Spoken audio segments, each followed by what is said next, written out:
If other teams finish spring ball early, they enter the summer with no more time to practice. But then it turns into the reverse. Now they get more film time, more time for strength workout before fall camp. Does all that matter? Maybe.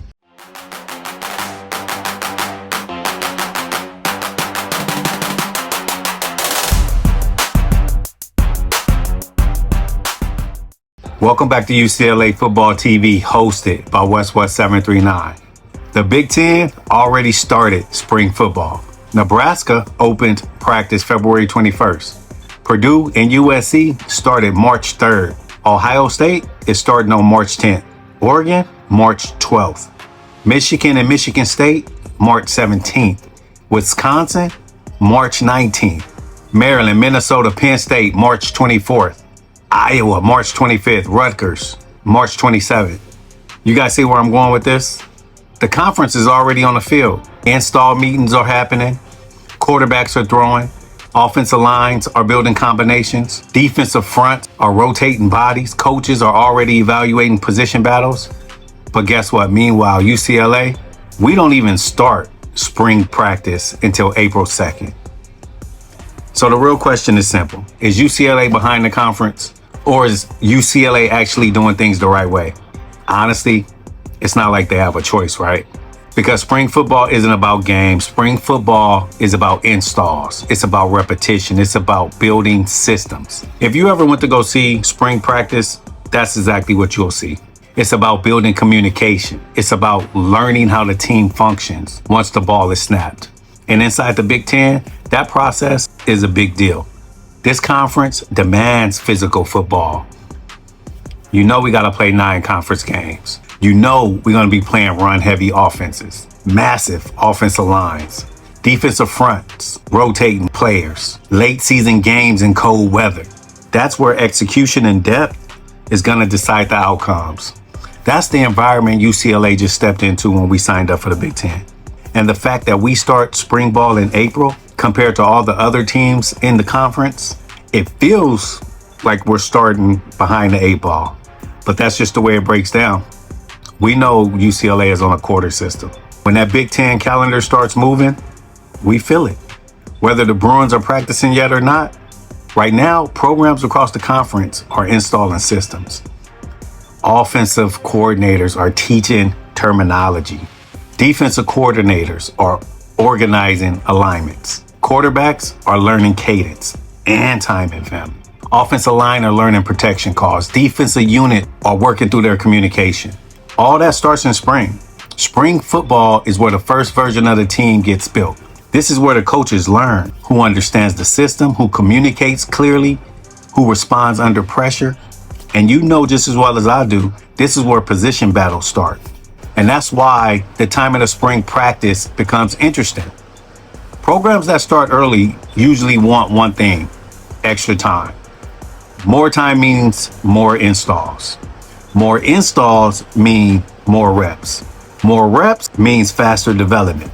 Football systems are complicated. Offensive terminology can get long. Defensive calls come with different type of adjustments, formations, motion, personnel.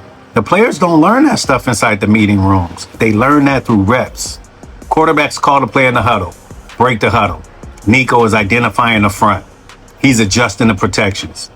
He communicates to the wide receiver, then he executes. Receivers, they're out there building timing with Nico, finding that window, that space that they're comfortable in. Running backs learn protections and run fits. The offensive line, they learn combination block and learn how to communicate together. Defensive players, they learn leverage, assignments, coverage calls. Every rep builds consistency. Programs like Nebraska, they use spring to build that. Ohio State, they do the same thing. Michigan, same thing. Penn State, same thing. Wisconsin, Ohio, Oregon, SC. These programs rely on spring to start shaping the team. And you'll see it in fall. And many of these teams are already out there on the field working. We have to hope this works in our favor, because starting late can also be intentional.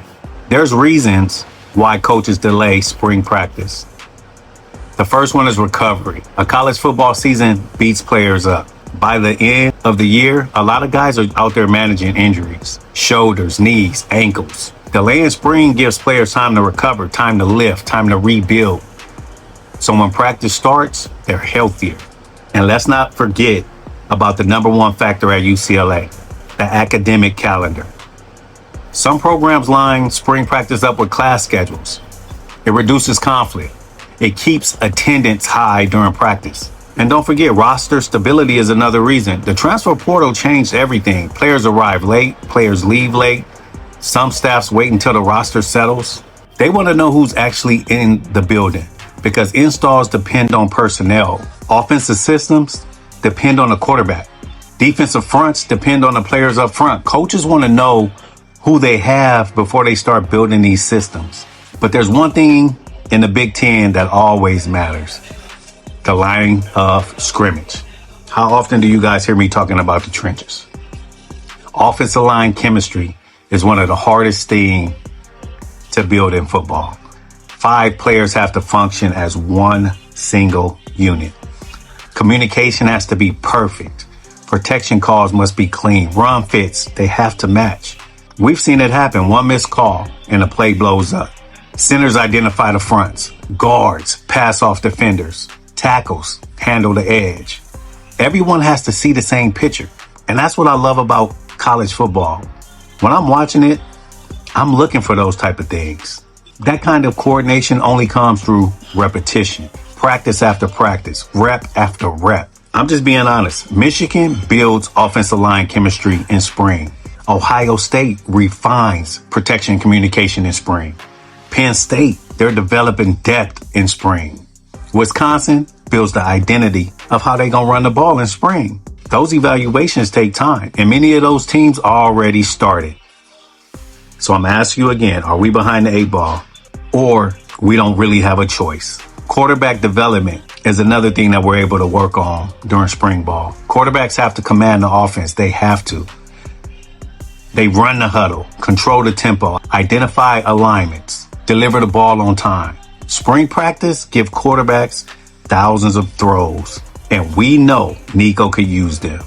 Not because he can't throw, because he's going to get better the more he throws. And not to mention the backups. Who's quarterback number 2? Who's quarterback number 3? We don't know that yet. They get out there, they throw routes to their receivers.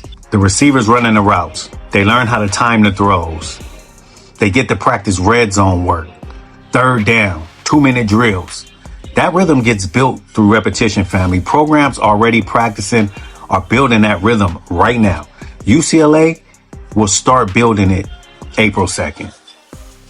I am a little frustrated behind that. I wish we were able to figure out a way to start spring ball at the same time as these other schools. I understand that we can't. I get it. It'll also give the defense time to start forming in spring. Coordinators evaluating players. They get a chance to see who can actually hold the edge, who handles double teams, who wins in short yardage. Big Ten defenses rotate players consistently. We've discussed that multiple times, and I will continue to say that because this is why we need depth. You need depth up front. Spring practice is where coaches test that rotation. Iowa builds discipline in spring. Michigan tests defensive depth in spring. Penn State develops pass rush in spring. Wisconsin builds front sevens in spring. Those evaluations are happening right now as I record this video. Meanwhile, you guessed it, Bruin family, UCLA is still waiting for April 2nd. But the start date isn't the only thing that matters. Practice intensity matters too. Some staffs, they prefer a short window, hard practice, faster installs. Players stay competitive instead of stretching spring across a long calendar. They tighten it, and the approach can work. If UCLA runs a compressed spring, the later start may not matter very much because the quality of the reps could still be high. And that right there is what coaches care about the most. We're fans. Of course, we want to see the team get started, but we're not a part of the coaching staff. We're going to have to trust Bob Chesney and the rest of the coaching staff. If this is the type of football conversations you like having about UCLA, make sure you subscribe to the channel. Lock in, be a part of the family. I need you guys to think about short yardage football, 3rd and 1, 4th and 1, the goal line. These moments decide games inside the Big Ten. Defensive fronts have to be locked in. Communication has to be perfect. Spring practice is where teams start testing that. Inside zone, power, duo, gap fit, assessments. Those reps build confidence, and confidence shows up in fall. Programs like Iowa and Wisconsin are already practicing these kind of situations. The Big Ten kind of demands it. And once again, UCLA will start building that identity April 2nd. Now picture the first UCLA practice. Quarterback steps into the huddle. Play call comes in. The offensive line scans the play and identifies the front. The receivers adjust splits. Defense shifts alignments. Linebackers call strength. Safeties rotate coverage. I like to give you guys these visuals. The ball snaps. And right after, the coaches see that communication. Teams that communicate well look organized immediately.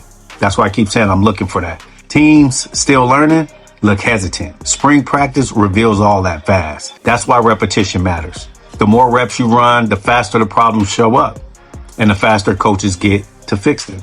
Spring practice also starts the roster sorting process. Every rep gets evaluated. Film gets reviewed. Young players get opportunities. Transfers fight for spots. Veterans decide their roles. Depth charts start forming. Across the Big Ten, that process is already happening. Nebraska, Michigan, Penn State, Wisconsin.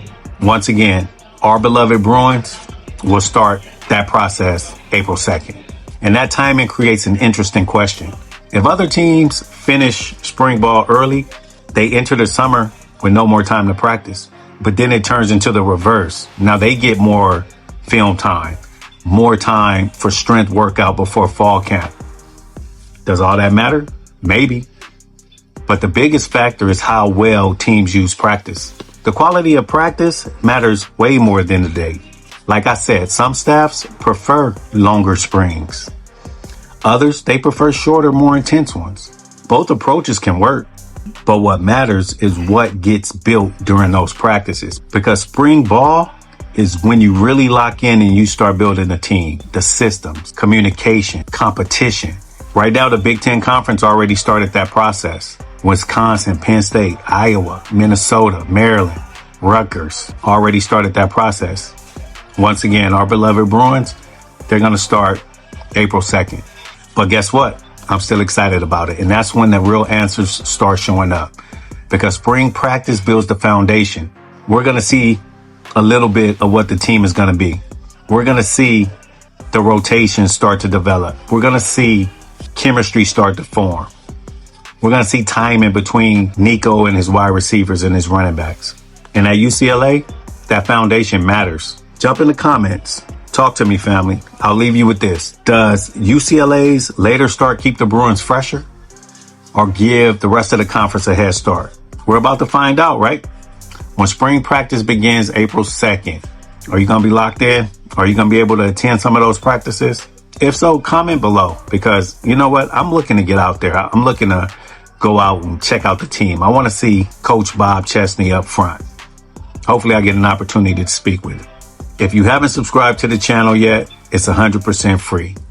And if you bleed that blue and gold, you should already be rocking with me. UCLA Football TV hosted by Westwood 739. Fours up.